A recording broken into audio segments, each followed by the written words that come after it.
Good afternoon, everyone. Welcome to the absolutely beautiful and historic Eureka Operahouse. This is such a privilege and a treat for us to be doing this here. I want to thank Eureka County for allowing us to use this facility today. They've been incredibly accommodating and helpful.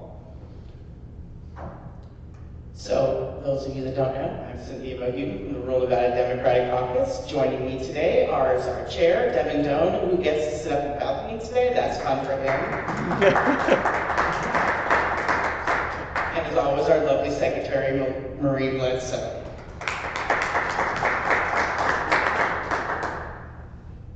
So this is Eureka County. At one time, we actually had the privilege of a little tour before we got here early. And we learned that this Opera House was built in 1880. And at one time, Eureka County had a population of 20,000 people. So rural Nevada has such a rich history. And this is so fun for us to be able to do this here and celebrate one of the jewels that is rural Nevada here in Eureka. So without further ado, I'm going to go ahead and introduce our candidates.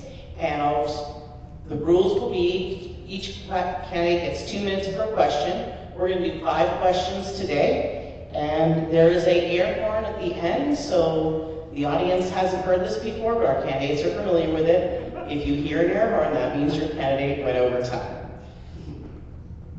So without further ado, I'm going to introduce our candidates who are running for Congressional District 2 for the Democratic nomination. On my far left, I don't know if that's your politics, Mark. We have Mark Jolly. To his right, slightly less to the left, we have Matthew.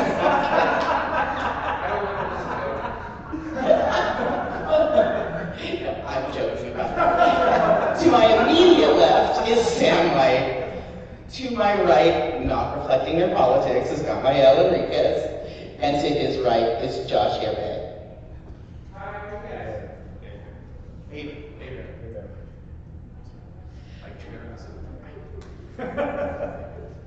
Okay.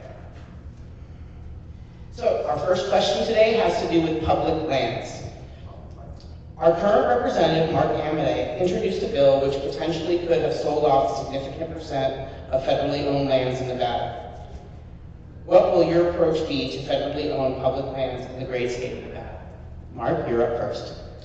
You know, it's awesome that I got this question because I used to work for the BLM, well, not for the BLM, but for mining companies and for any other developers out here as an archaeologist. And I bristle a little bit at the idea of government-owned lands. They are not owned by the government. They are owned by us. They are managed by the government for us. And so it is their job to make sure that those resources remain good for us and future generations. As far as those lands are concerned, they are essential for any kind of cattle grazing and other operations that are to be used out here. And there is so much of it and so much of a resource that they do need to be managed. Now try and imagine, if you will, the idea of a land baron. Somebody who's able to purchase up all of those lands. What is that going to do for your economics as a smallhold rancher when you have to literally drive cattle farther along down the highway or somewhere else, or just pay the exorbitant prices that those land barons may charge you to use those lands? Currently, the BLM puts in watering facilities and makes sure that that land is not overgrazed so that smallhold ranchers can still use it. It is essential that those stay public. So when I saw that they were trying to sell off those public lands, I was appalled. Those are ours. They should not be given up ever. So we need to make sure that we strengthen that, we do not give them up to private entities, and that we make sure that they are resources that can be used in the future for other ranchers or for anything else for that matter. Thank you. Thank you, Mark. So when Mark Amodei put up all of our lands for sale, all of the public lands for sale in the state of Nevada, from the Ruby Mountains to the waters of Tahoe, that was in the big beautiful bill and it passed the House. I was terrified. I was like, holy moly, it passed the House? Oh, and then they have the Senate, they're gonna pass this, and we're not gonna be able to like go swim in Tahoe. We're not gonna be able to go hike and camp. And this is a way of life for so many Nevadans. That was the straw in the camel's back for me. I said, I'm so upset with everything else going on, but at the end of the day, I'm an environmentalist, I'm a climate person and an outdoorsman. And I said, someone needs to stand up and fight for the right to keep these lands public. Public lands should be public. We need to make sure that we're not cutting our forestry service and all the other entities, like the wildland firefighters have been affected by these bad policies in our federal government from this administration. So we need a fighter in Congress who's willing to stand up to those billionaires and corporate interests that have the money and the interest in buying these lands and taking them away and putting all that money in their pockets. We need someone who's willing to stand up and fight for the people and fight for those lands. Now, you get me elected to Congress, I want to make sure that we are strengthening our USDA, who is in charge of our federal U.S. Forest Service, because especially our communities in Reno and the surrounding areas have a huge wildfire situation on our hands, and we need to make sure that we're hardening our communities for wildfire. We need to make sure that those wildland firefighters are getting the training for modernized training around these fires as they continue to get worse. But at the end of the day, we also need to make sure that there's appropriations of funding going in to provide for the restoration after these fires. And being a way of life for so many ranchers and grazing their cattle, this is a huge important. Thank you, Matthew. Samuel? So I actually did some work as a wildland firefighter. We were out here in Nevada, and that is a BLM Forestry Service program. And as Mark said, it is public lands. It's not government-owned lands. This is the people's lands, if you've ever gone camping. Odds are you've been in Forestry Service or BLM land, and it is so vital that we keep those resources available, not just for ourselves, but for future generations. And with the sale of these lands to privatize it all, this is exactly like Matt was saying, where it's, I mean, we're seeing the potential of places like Tahoe, the Ruby Mountains, being completely privatized, to where you can't go up and enjoy the lake, you can't go out and enjoy the mountains, or you have to maybe pay some kind of fee to walk. And let's not kid ourselves either that the reason, like the people who are going to benefit from these things are the 1%. They're the ones who are going to buy and love that land. I see that one of the arguments for the public land sales is we need more space to make more housing developments, to provide more housing in places like Reno. But the thing is, what we need in Reno is more urban development. We need more apartments built. We need not single-family homes and mansions that are taking up an enormous amount of space for single families that are then being bought by the 1% and regulated by the 1%. But having enough affordable housing to fix our housing crisis. If you take, acres and acres of land, but you're only putting, a few houses per acre, you're not fixing the housing crisis. And the only thing this benefits are realtors and land developers and the people who are actually purchasing this now $500,000 to $1 million homes, because it's not our job. Thank you, Sam. Here you go, Garland. Thank you so much. I agree with everything that has been said. However, here's what sets me apart. And this is the foundation of my campaign. I am about human rights, human dignity, and human freedom. How do we practically accomplish this? We draw inspiration from Alaska's Permanent Fund, 50-year track record of providing dividends for all of its citizens, precisely because the land is public. And so I want to see a Nevada Permanent Fund for all, so that billionaires that do not pay their fair share, like Tesla Amazon, the mining industry finally do with the value-added tax so that we can all get a $1,300 monthly transfer. Because as beautiful as this Opera House is, and as beautiful as these towns are, like Eureka and Winnemucca and so many others that we have toured, unfortunately, they are at risk of becoming ghost towns. This is why we must change the extractive mentality. This is why I propose a citizen's dividend, a universal basic income, which is a direct stimulus for individual economies, for families, for communities, for regional economy. Enough with the trickle-down economics, which we know has failed for the last 50 years. Thank you, Damian. Josh? Our public lands are under attack, and they have been since the first Trump administration, when they dismantled the BLM, and we lost all kinds of professional experience. And then we saw this with the big ugly bill, where Congressman Amodei got together with Senator Mike Lee to cook up this plan to sell off public lands because Republican leadership told them to do that because they needed the money to counter the debt that they were piling up with that big ugly bill with the tax cuts for billionaires. So we have more attacks happening right now. As we speak, the Forest Service is being dismantled in the same way that the Bureau of Land Management was. They are going to close down the office in Washington, move it to Utah, where it's going to be run by a logging executive, and Nevada's forests will be run by a logging executive from Utah. This is extraordinarily dangerous. They look at the public lands here in Nevada and they see dollar signs, a source of income, a source of wealth, something they can extract things from, something they can take things from.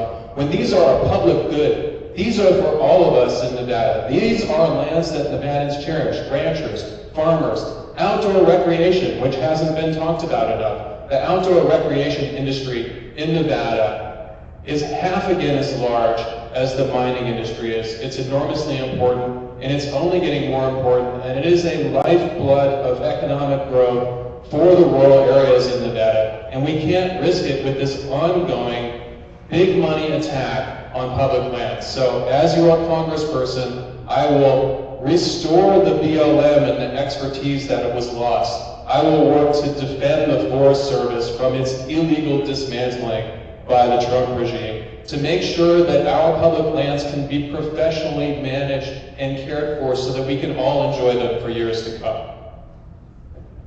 Thank you, Josh.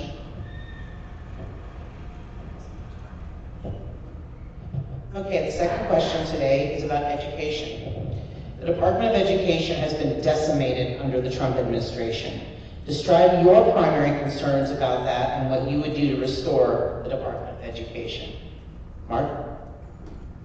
I think all of us agree that the Department of Education has been under attack for a long time, but it's also been kind of stagnant for a long time. I've got a special needs child. I was a special needs child, and there have been some ground that has been made up, but at the same time, we do need to evaluate the system as it is, and we do need to make some changes. Now, those changes do not need to come at the end of budget cuts. Cutting teachers and trying to essentially dissolve the Department of Education as it is and make it as a for-profit industry is ridiculous.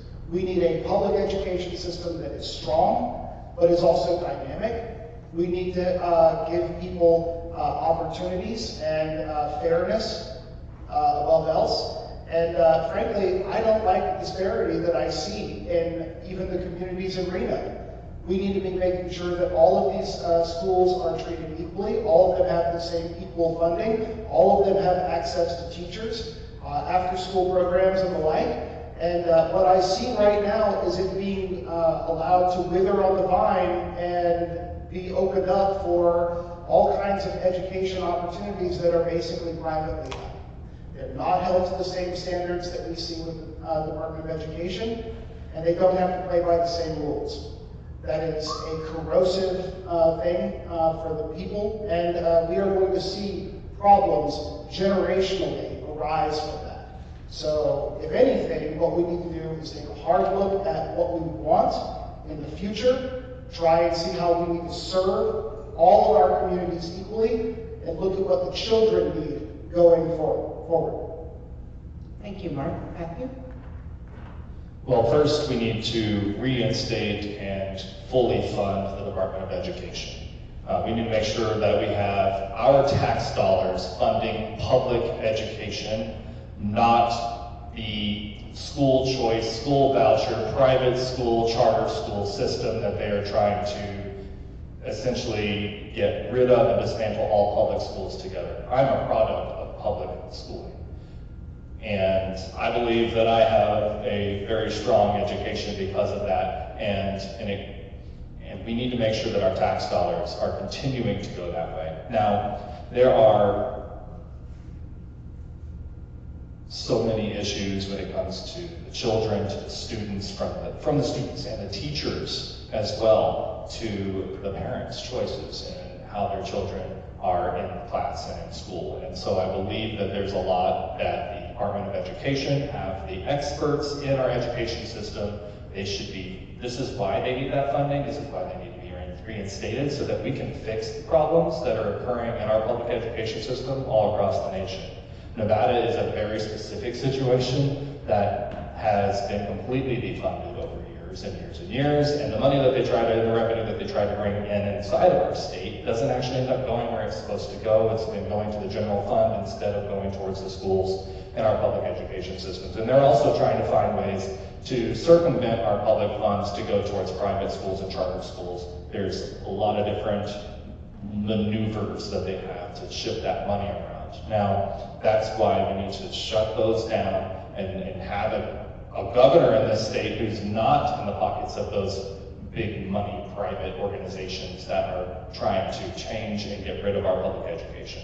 We need to fully fund public education. Thank you, Matthew. Samuel?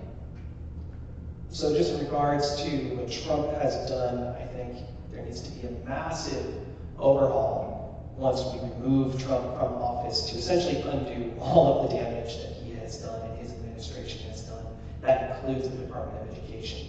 But it has been decades of the Department of Education being underfunded and under attack in this country.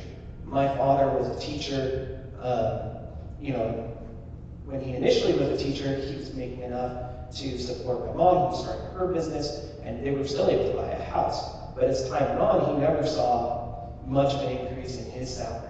And he started out as a math teacher. By the time he retired, he was teaching math, English, and he was the culinary director. And it is ridiculous that the funding year over year was cut again and again and again.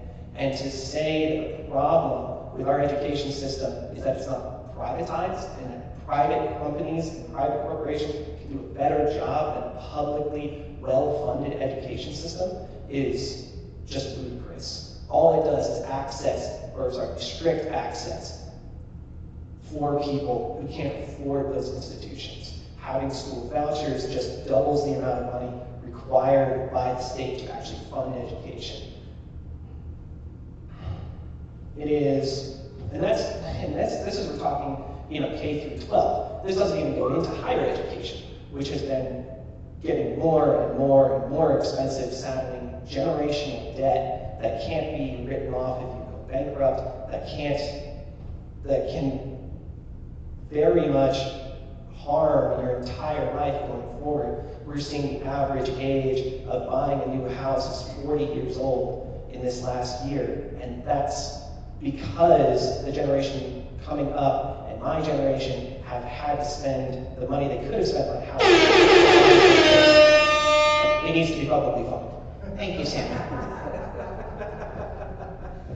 Ramael?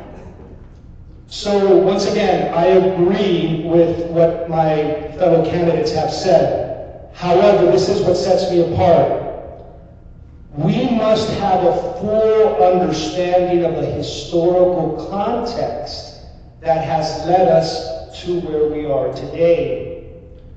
The 1% in the late 60s and early 70s were terrified at the progress that was made in the 1960s, terrified at the economic freedom that folks like MLK were leading in the late 60s.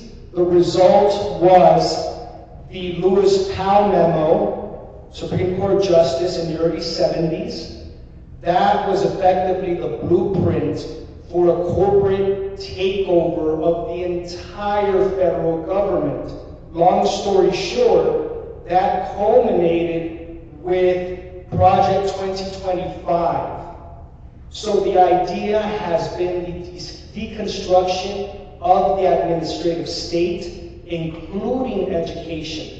Now, this is very personal for me, not only across the country, but specifically here in Nevada, because I am a graduate of the University of Nevada, Reno. Many of my friends, through my wife, are professors with PhDs, and frankly, many of them are struggling month to month because of the stranglehold. So what I will do is reverse the millions that Amadei took away from my alma mater.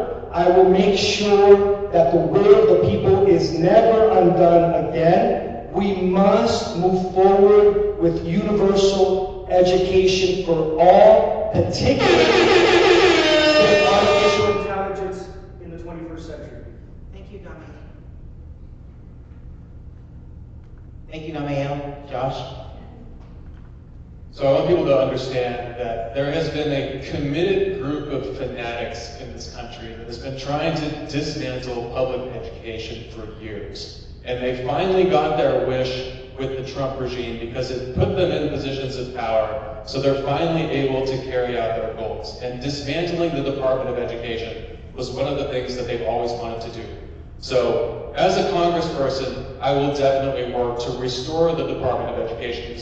It does a great deal of stuff. It manages student loans. It does Pell Grants. It's Title I schools, so services for disabled students. Title IX schools, services for schools and money for schools that have low-income students. It does Head Start. It does research and grants for schools that are doing innovative things. We need to restore these things. We need to talk to the stakeholders to see how we can rebuild the Department of Education so that it actually even works better than what it was doing before. And I want to stress that public education is a foundation of our republic. And privatizing it is the last thing that we want to do. It's one of the few things that we have left that brings us all together as a people. And we desperately need that in this republic. And look at what has happened where we've privatized in other places. Has anybody looked at all the privatization that the government has done in the last 4 decades and conclude that that was a good thing? Like, that hasn't really worked out too well for us. If we privatize schools, what we will end up with is education that is separate and unequal, just like every other place where we have privatized public services. This is a place where we can come together as Americans, as equals, experience each other as equals, get to know each other as equals, and that is essential to the health and survival of our republic. Thank you, Josh.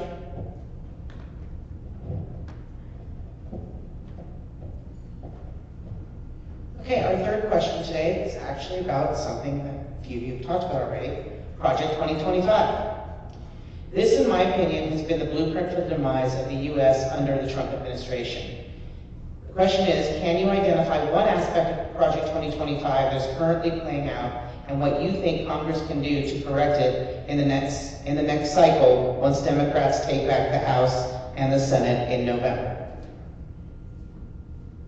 Okay, so this was basically a playbook for authoritarian takeover of our country. It has been in the works by a bunch of far-right fascists for a long time.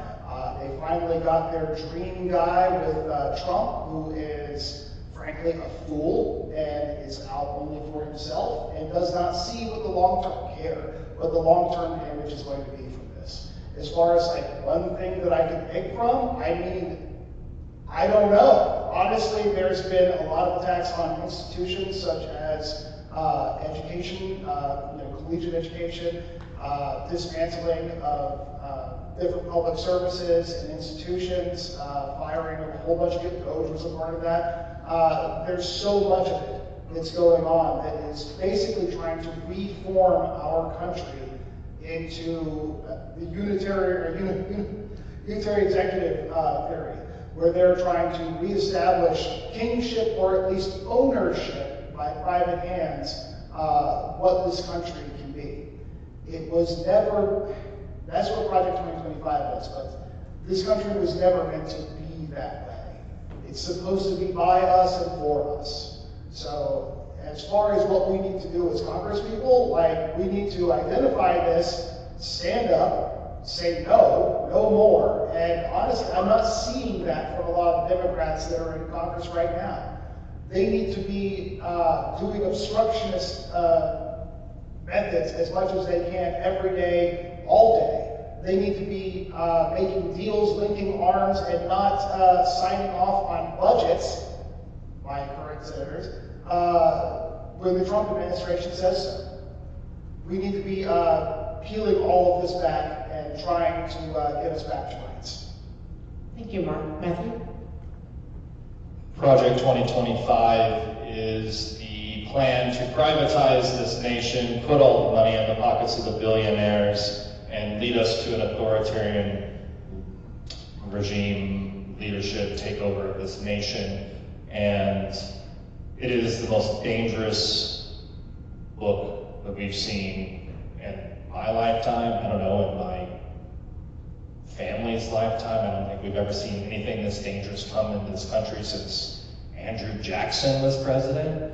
I mean, these are dangerous times, and when we have an administration who believes wholeheartedly in the destruction of this nation, in the destruction of the Constitution, and does not believe that there should be any consequences to their actions, that is a dangerous administration. That is a dangerous regime in charge of this nation. And at the end of the day, we need to make sure that this is back in the hands of the people, because this is our country. I love my country, and what Project 2025 stands for is appalling, it is wrong, and we need to stand up as an American nation and say it out loud. We must get someone who's willing to fight in Congress to get clean energy back on the docket. Let's make sure that we get the Education Department back on the docket. Let's make sure that we get the U.S. Forest Service back on the docket. They have destroyed and dismantled from the inside of all of our federal agencies, and this was the plan. Because they continue to, each time they dismantle, they privatize. Each time they dismantle another arm, it's privatized. That is another billionaire contract going out.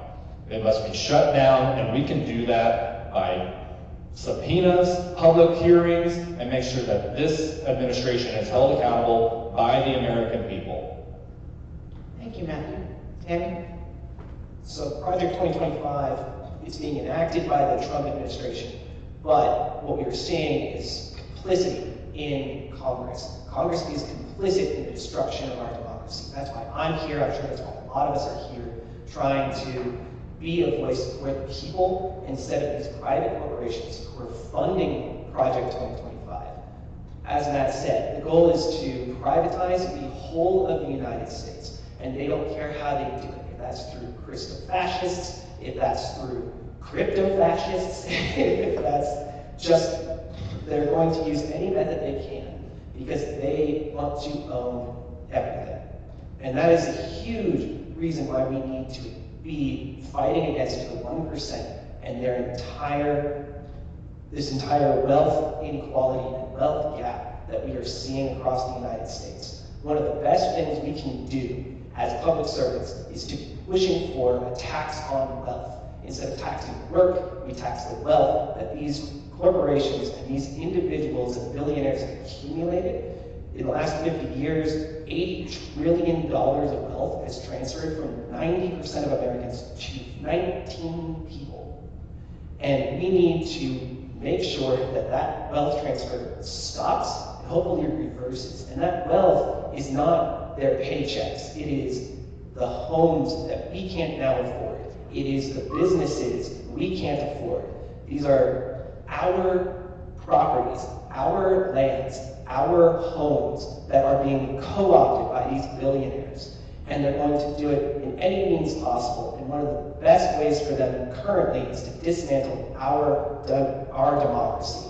So what we need is people that are willing to fight to defend it, because it is under attack. We are seeing a rise of fascism in the United States, and we need to defend that. Thank you, Samuel. Defend it against the rise of fascism. Gamaya? So, once again, I agree with everything that has been said. However, this is what sets me apart. I like to think strategically. What I would do as congressman is I will use all of the power vested in me in the Constitution to investigate the Koch brothers, Koch enterprises, because they are the folks that for decades have funded extremism on the right, funded the Lewis Powell memo in the 1970s, that corporate takeover of government, which produced the Better Society a decade later, and then produced a little-known memo called the Horowitz memo in the late 1980s. And basically, this was to move forward with misinformation around climate change, around the severity, around the fact that so many fossil fuel companies knew in the 1950s the negative consequences that we're experiencing today. And so I would make sure that science is restored, because if we go back to the founding of our republic, Benjamin Franklin understood the importance of having the revolutionary folks that were fighting the war against the crown to be protected against smallpox. And that is something that this current administration has taken us back to the Middle Ages, if not earlier. And I will fight to restore that. I will fight to end the overwhelming power of Koch brothers, Koch enterprises, and make sure that the American people understand what's going on. Thank you, Gamaya. Josh? Can you repeat the question? Yes. This question is about Project 2025. This, in my opinion, has been the blueprint for the demise of the U.S. under the Trump administration. Can you identify one aspect of Project 2025 that is currently playing out, and what you think Congress can do to correct it in the next cycle once Democrats take back the House and the Senate in November? Okay, so in direct answer to the question, I'd like to briefly talk about some of the things that Project 2025 has already gotten rid of that we don't talk about because there's so much stuff going on with Project 2025. The U.S. Agency for International Development. Literally thousands and thousands of people around the world are dying because it was dismantled. Public television, public radio, right? Corporation for Public Broadcasting, National Public Radio. These have also been destroyed. Something that these fanatics behind the Project 2025 have wanted for a very long time. Breaking down the barriers between all of the agencies in regards to our personal data. They have compiled all that personal data. Those young men at Doge exfiltrated that data. We still don't know what happened to it. That's something that I definitely want to find out about. And they're using it now to actually build a surveillance state in this country. So they always like to call us the radicals. They like to call us the people who are trying to take over America.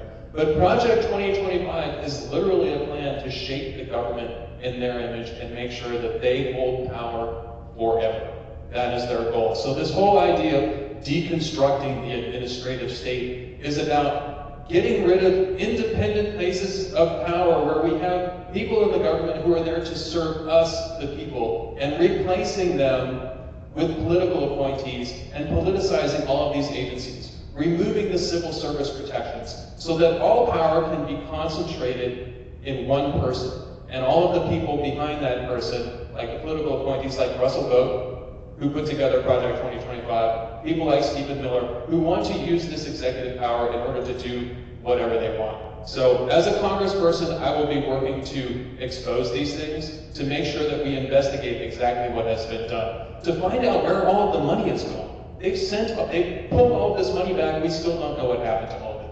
There's so much that we need to learn. Thank you, Josh.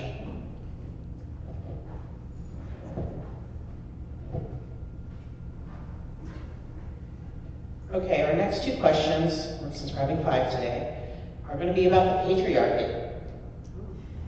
Bunch of dudes up here. All right, fellas, here we go. Buckle up.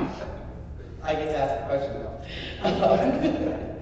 So this is important. Efforts to limit women's control over if and when they will become mothers, from the Supreme Court overturning Roe v. Wade to Project 25, aiming to restrict birth control. So the first question about patriarchy is, would you advocate for codifying the protections from Roe v. Wade? Do you have any thoughts on the fact that in 2024, when the Democrats controlled the White House and Congress, they did not codify Roe, i.e. pass the Women's Health Protection Act? That's the first question. Okay. So speaking as a white het cis male is the best way to start a conversation. They were cowards, straight up. They didn't want to codify anything because they didn't want to stand in the range of fire. Roe v. Wade was always a tentative thing that the right wing and the religious fanatics in this country were always going to try and eliminate. And the fact that the Democratic Party didn't see it as something that they needed to bother with is very telling, in my opinion. Telling half of the population that they have to give up rights over their own bodies is monstrous. They should never have to do that. And frankly, there are ways of codifying this that I think would satisfy anyone who is a reasonable human being. This needs to be looked at from an angle of science, and right now it is not. It is looked at by a bunch of people who I think the last time they took any kind of biology was maybe in high school. They don't understand, they've not talked to an OBGYN, that is obvious from the way that these laws were written. They are blanket, black and white, and that leaves no room for people who fall outside of those. The idea that I think Ted Cruz suggested was like a 16-week, that is essentially a trap. All of this is essentially to tell women what they have to do with their bodies and to make them subservient. This is a monstrous thing that we need to stand in the way of. We absolutely need to codify it so that we protect people's rights over their own bodies. And the fact that we haven't done that is extremely telling about the Democrats who have been in office and are taking office. Thank you, Mark. Matthew? I believe in bodily autonomy. I believe that women should have the right to choose for themselves. Everyone should be able to do that, and that's the gender-affirming care. That is the bodily autonomy that is necessary, that they choose for themselves. Did Congress do enough under the Biden administration? Absolutely not. They had 4 years to do a ton, and they never went. Aren't we really still waiting for the Equal Rights Act to be passed as well out of Congress, right? There's so many women's rights issues that our Congress has not codified, including Roe v. Wade, which should have been done a long time ago. They've had opportunities to do Roe v. Wade under the Obama administration. So this isn't just a Biden administration Congress situation that we're dealing with here. This is, Roe v. Wade's been in the books for 50 years. It should have been done sooner. If the Supreme Court said that this was the law of the land, then it should have been codified by our Congress to begin with. That is what is necessary. So I am going to yield my time. Thank you, Matthew. Samuel? Yes, it should be codified. Women's rights are human rights. Trans rights are human rights. LGBTQIA rights are human rights. We should be looking to support our fellow people, and we need laws that do so. As I said, Congress is complicit in all of this. This is not just a Trump administration, this is the corporate takeover of the Congress of our government. So what we need is for you guys, the voters, to make sure that the representatives who are going in are actually going to represent you and what you want and what you deserve. You need to be making sure that your representatives are not taking corporate PAC money. You need to be making sure that they are actually sticking to their word.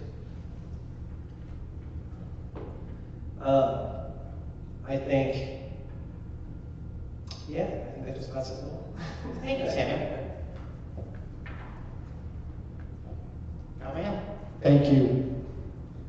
Yes, and here's why they did not. Because once again, since the 1970s, the Democratic Party has been the party of the status quo. It protects the status quo, and that's saying a lot. It does not move forward progress. I believe in a woman's right to choose because patriarchy is anti-democratic. There are forces in this country that want to take women back into the kitchen, back into the home, where they do not have the right to vote. This is also the reason why I believe and fight for the rights of our brothers and sisters in the LGBTQ plus community. Because all of these fights are to protect white, male, Christian, European ideology. But furthermore, the idea of not allowing a woman to choose is really, I see this as a reflection of economic inequality in this country. Once again, there are interests, particularly large corporations, that want women to become reproductive slaves. They want women to reproduce, but they don't want to have to pay for it. This is why I am the only candidate with a universal basic economic platform, universal policies for all, from cradle to grave. Thank you, Diane. Josh? Yes, I will vote to codify Roe v. Wade at the federal level. I will not just vote to codify it, I will push to make sure it gets on the agenda, because we have seen for far too long that Democrats have been complacent and they have been cautious on this issue. I have been watching it my entire life, and I am tired of it. We need this protection at the federal level, because this is about freedom of conscience, and it's also, Roe v. Wade was something that Americans accepted. They were comfortable with it. It was a compromise that they agreed with. 70% of the nation agreed with Roe v. Wade. The fact that you could have an abortion up to the point of viability, and then states could have reasonable restrictions on it after that point. Nobody goes out and thinks like, hey, I'm going to have an abortion today. This is going to be great. No, it's a terrible choice for anybody to have to make. I've had to, me and my wife, we had to make that choice in our lives. When we got the message at 18 weeks that our child had Turner syndrome and severe water on the brain and deformities and was unlikely to survive gestation. And if the child had survived gestation, would need extreme care for the rest of their life. That's not a position that anybody wants to be in. And so when I hear Republicans complaining about late-term abortion, or all of these terms they like to use to scare people, what they're talking about is people who are 95, close to 100% of the time in tragic situations, being faced with a horrible choice, and these conservatives are out there demonizing them. It's terrible and it's wrong, and I am tired of seeing it. So we need to be strongly speaking up for the right to access to abortion, so women can make these choices for themselves, because in America, we have freedom of conscience, and it's not up to the government to be making these decisions for us. Thank you, Josh. Okay, our next question on patriarchy has to do with sex trafficking victims. I'm having fun today. I want to add a caveat here. Jeffrey Epstein was not a lone wolf. There are many examples of men in power abusing children. Warren Jeffs and Samuel Bateman in the fundamentalist Mormon Church. Catholic priests abusing boys. Harvey Weinstein and Bill Cosby abusing women in Hollywood. Abuse of women and children by powerful people, and it's not just men, but most of the time, but not just men, is a systematic problem, deeply rooted in the patriarchy. It is not just the offenders that are a problem. There are many examples of victims who reported their crimes only to have no immediate or any response at all by law enforcement, which in turn leads to more abuse that goes on and victimizes more vulnerable women and children. So would you advocate for stronger protections for sex trafficking victims such as the Jeffrey Epstein survivors? And please provide your suggested solution to this deeply rooted issue of sex abuse and trafficking. Mark, you get to go first. Yay. Okay, let's start from the top and go down. So the Epstein files. The fact that nobody is getting prison time except for one person, a woman, over this is ridiculous. That alone should tell everybody everything we need to know about this. But like, you can go on with any of the other examples you listed. Yeah, there is a free pass for people who have the money to pay for it. I would like to see a complete reform of the justice system that would take that power away, frankly. But let's stick on subject. So, human trafficking happens at every level. It has, there have been abuses in every powerful organization. One of the ones that's nearest and dearest to my heart, Boy Scouts, is having serious issues from that currently. And they should be held to task, frankly. Now, as far as what we can do about it, well, we need more resources for people. I have worked with battered women's shelters in Reno and other places. Having the discussion publicly so that people know when they see it, know how to identify, know how to help. It's an embarrassing, and it's frankly, some of the people who are in it don't even know they're in it. They need to be told, and they need to have someplace to go. They need to have resources that are given to them. But that's something that we don't do in this society. So what do you do when you're in the Warren Jeffs cult and you have no place to go? What do you do when your father or your stepfather or somebody else is abusing you? How do you know how to get help? We don't have these resources available. We need to have them available. We need to be loud about it. We need to tell people where to go, and then those need to be non-stigmatized. Let's talk about it. Thank you. Matthew? I would support any legislation that works towards minimizing and mitigating the sex trafficking, and obviously eliminating anything that's going on with sex trafficking. Nevada is one of the worst offenders in this nation when it comes to human trafficking and sex trafficking. And it happens right underneath all of our noses. We need stricter policy, we need stricter enforcement of law around this subject. And one of the ways in which we can do this across the nation, because we know, we've seen it in the Epstein files, we've seen it across the board, is that this starts at an incredibly young age with children. I'm proud to have worked with Assemblywoman Bilbray Axelrod here in the state of Nevada to pass for the first time in the state's history child marriage law. Because back in 2019, in the state of Nevada, there was no floor to the age in which you could get married. Think about that. We found on record 9-year-old girls being married to 50-year-old men.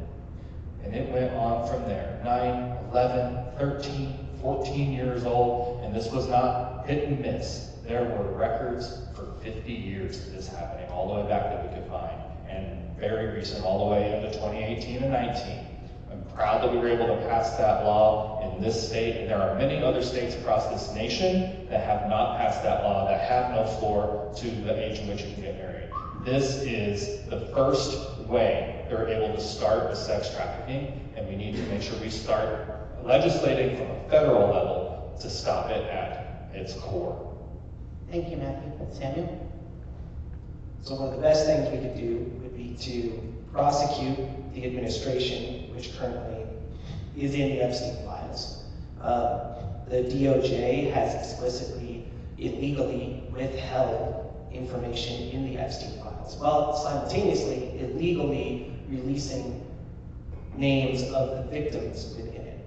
So yes, we need stronger protections for victims of sex trafficking, of human trafficking.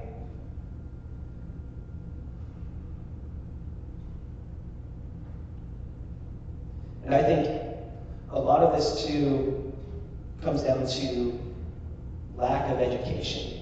I think part of what we can do is be talking about this in sexual education classes so that people are aware of it, so kids are aware of it, so that we have resources handed to kids so they know where to go. And another part of the attack on abortion clinics are the centers for women who support victims of sexual violence and sexual abuse, spousal abuse, right, domestic abuse. And I don't think it is a coincidence that the administration that is in the Epstein files is also attacking women's rights and abortion rights and these clinics that protect women when they're in these situations. Thank you, Samuel. Ma'am? It is tragic that we have to have a conversation about this. What I will say are there's three parts to my answer. Number one is we need to look for advice and counsel from experts in the field on what the best approach is to the regulation of sex work. Nevada has sex work regulation. And so my framework of thinking is we must do everything possible to protect human rights, human dignity, and human freedom. I would commission nonpartisan reports to see what the best approach regarding this question is, which should include best practices from other countries, European countries, that deal in sex work regulation. I would also, going back to the power vested in the Constitution in Congress, is one of the things that has not been reported very much is there is a national security component with regard to the Epstein files. There was some type of trafficking in intelligence, trafficking in the deepest secrets of states where that needs to be investigated. Thank you, Gary. Josh? So what do we see in the Epstein files and in all of these other places where we see abuse of women by powerful men and the sex trafficking that we see? Time after time after time, we see that there were people around them who knew about it for years and said nothing, did nothing. There needs to be accountability for that. In the healthcare industry, there is a duty to report when somebody is being abused. If you're a psychiatrist and you hear report, there's a duty to report that. We need something like that in the professional sphere. We need something like that even in the personal sphere. There needs to be a duty to report. If you know that somebody is engaged in sexual abuse, if you know that somebody is involved in sex trafficking, and you say nothing, you are complicit. You are an accomplice to that, and there needs to be consequences for it. I don't know exactly what those consequences should be, but I think this is something that we need to look at in order to make it so that people do not keep the secret, because it's the keeping of the secrets that puts people in danger. It's the keeping of the secrets that allows this to persist. And there's also another aspect of this which is cultural, which is that there are too many men who have a predatory aspect towards women and girls. And for those of us men who do not feel that way, when we see men behaving that way, when we see men treating people that way, we need to call that out. That is on us. We need to put a stop to it. So if you see it in your life, if you see it in the men around you, and you don't like it, I want you to do something about it. I want you to say something about it, because only by changing the culture will we really start to turn the corner on this absolutely unacceptable and horrifying behavior. Thank you, Judge. I want to thank all of you for answering those questions. I know those are not easy ones. Those are not off your standard campaign strategy type of issues, but I personally think this is an important issue that needs to get more discussion. So I applaud each of you for weighing in. I know it wasn't an easy one. Thank you for bringing it up. Thank you. So our candidates will now have 2 minutes for a closing statement where they get to share with all of you what they think is most important about them to understand and why they think they are the best candidate to run against the Republican nominee, so we can, for the first time, turn this district blue. So with that, we'll start with Mark.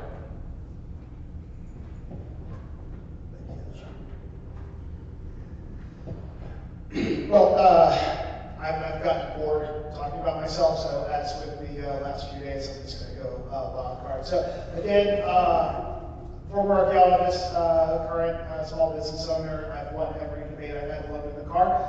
But I'd like to know how many people in here have gotten to vote for people that are in office, in power over them. Anybody ever voted in an election? Yeah? You're telling me you guys have never voted in an election. Voted in an election. Who's voted in an election? Okay. You ever got to vote for your boss? Who's gotten to vote for your boss? Yeah?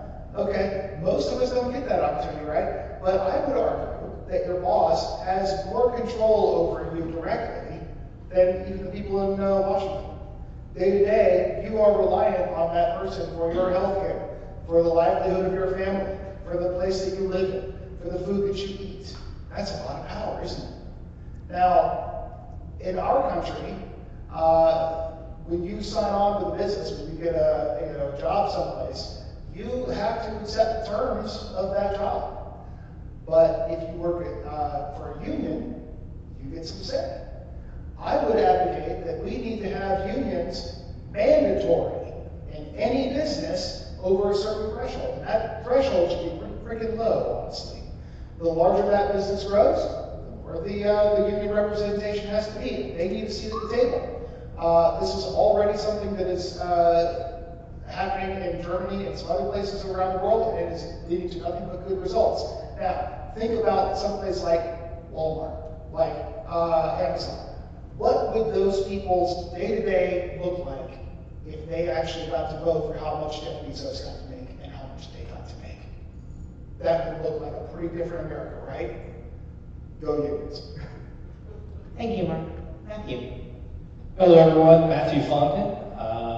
Was, background on me, I was born and raised in Arkansas, grew up on a horse farm, grew up on a dirt road, and it's still a dirt road today. That's how rural it is in Arkansas. And I know the dirt roads in Nevada, that's not a big deal, they're everywhere. I mean, we just saw them all across this rural road tour so far. But when you grow up on a rural road, like on a dirt road in Arkansas, oh, I tell you, that's rural. An hour and 45-minute bus ride to school one way, first picked up, last dropped off. Yeah, that's a fun life. So I understand, what it's like to take care of livestock, to make sure that you're bucking hay and cleaning the stalls and doing all of that hard work on the farm. My first job was being a farmhand.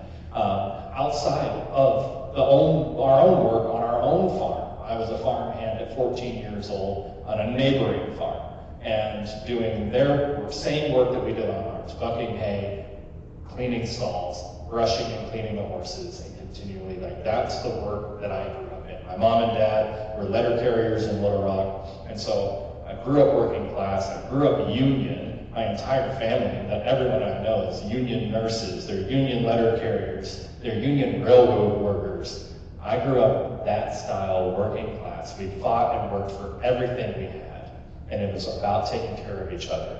We need someone like myself who's willing to, and not scared of a fight, not scared of a hard conversation, and not scared of working hard to get everything that we need in this nation back in the hands of the people and out of the hands of the billionaires and corporations that have for too long held power over our administration and our Congress.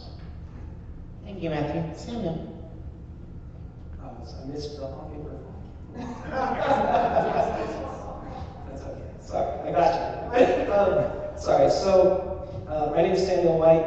I grew up, born and raised in Carson City. I've spent my entire life as working class in Nevada. I worked as a wildland firefighter out in Winnemucca. I worked, spent some time in mines throughout all of Nevada. I'm currently a bus driver. And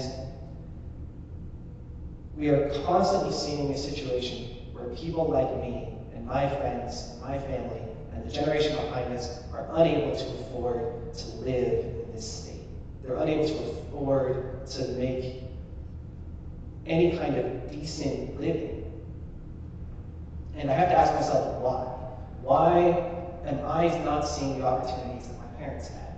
Why am I making more money than my father did and still can't afford a house? And we need to ask ourselves, what does our future look like if we continue the way we are? And the answer that I've come up with and that I've seen is huge, massive wealth inequality that has bought up homes, that has privatized our insurance, that has privatized and bought up and monopolized most everything here in the United States. And with that, we can no longer afford these things that are being monopolized. And what we need are candidates, we need representatives who are going to fight against the 1%. Because as they accumulate and continue this massive transfer of wealth, as I said earlier, $80 trillion of wealth over the last 50 years, and that hasn't stopped, it's accelerated. And we need to prevent that from getting further and worse so that we can actually afford to live in this place I call home. Thank you, Sam. Here you go, Gami. Gami Enriquez here. Friends, my story is one of resilience, hope, and determination. My grandfather was a bracero, brought during World War II to help with the war effort. My mom also worked the fields. I was born in that environment. Back when social mobility was a thing, I was the first to graduate from high school, attend college. Immediately after 9/11, I wanted to be a career diplomat, advocate for American ideals around the world. But because of economic inequality, I dropped out, became homeless, went through the system, had to survive on SNAP, minimum wage, got my master's from the University of Nevada, Reno, have 2 decades of political science and international relations experience, realized that not only does the data say that we need universal policies from cradle to grave, with the universal basic income for all, but I am living proof that that is what we need. And I am prepared to be the voice of the voiceless in Congress to respond to the 50 years of economic inequality, but to also prepare in a strategic manner for the automation and artificial intelligence revolution that is coming down the pike. Friends, I've been an activist for 10 years, campaign manager.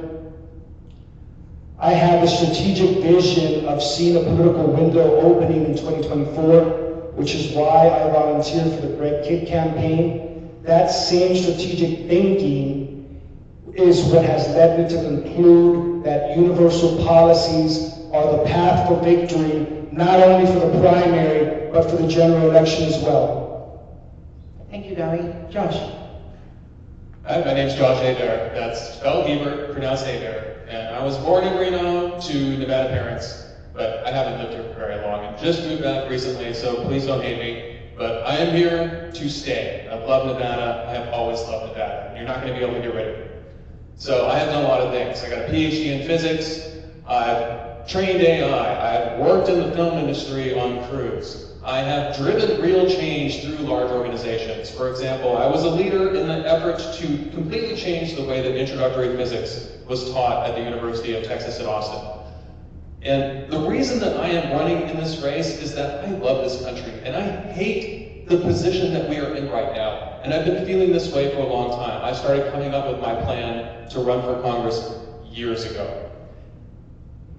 What we need is we need to fix our broken and rigged system. For years, decades, we have been wanting things from the government that it has not been able to deliver because the system is broken. Things like universal health care, universal child care, finally raising taxes on the wealthy, all of the things that we have been talking about on this stage.